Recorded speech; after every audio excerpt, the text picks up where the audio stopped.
السلام عليكم ورحمة الله وبركاته. الحمد لله عليم الذات عظيم الصفات سميع السمات كبير الشان جليل القدر رفيع الذكر مطاع الأمر جلي البرهان فخيم الاسم غزير العلم وسيع الحلم كثير الغفران جميل الثناء جزيل العطاء مجيب الدعاء عميم الإحسان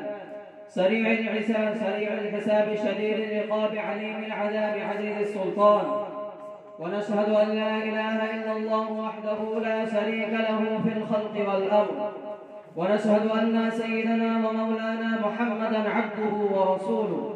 المبعوث إلى الأسود والأحمر المنعوت بشرح الصدر ورفع الذكر وصلى الله عليه وعلى آله وأصحابه الذين هم خلاصة العرب العرباء وخير الخلائق بعد الأنبياء أما بعد فيا أيها الناس وحدوا الله فإن التوحيد رأس الطاعات واتقوا الله فإن التقوى ملاذ الحسنات عليكم بالسنة فإن السنة تهدي إلى الإطاعة ومن أطاع الله ورسوله فقد رشد واهتدى وإياكم والبدع فإن البدعة تهدي إلى المعصية ومن يعص الله ورسوله فقد ضل وغوى وعليكم بالصدق فإن الصدق ينجي والكذب يهلك وعليكم بالإحسان فإن الله المحسنين ولا تقنطوا من رحمة الله فأنه أرحم الراحمين ولا تحبوا الدنيا فتكونوا من الخاسرين ألا وإن نفسا لن تموت حتى تستكمل رزقها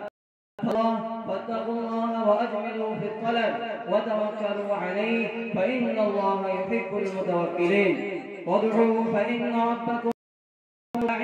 واستغفروه يمددكم بأموال وبنين أعوذ بالله من الشيطان الرجيم وقال ربكم ادعوني أستجب لكم إن الذين يستكبرون عن عبادتي سيدخلون جهنم داخرين بارك الله لنا ولكم في القرآن العظيم ونفعنا وإياكم بالآيات والذكر الحكيم أستغفر الله لي ولكم ولسائر المسلمين فاستغفروه إنه هو الغفور الرحيم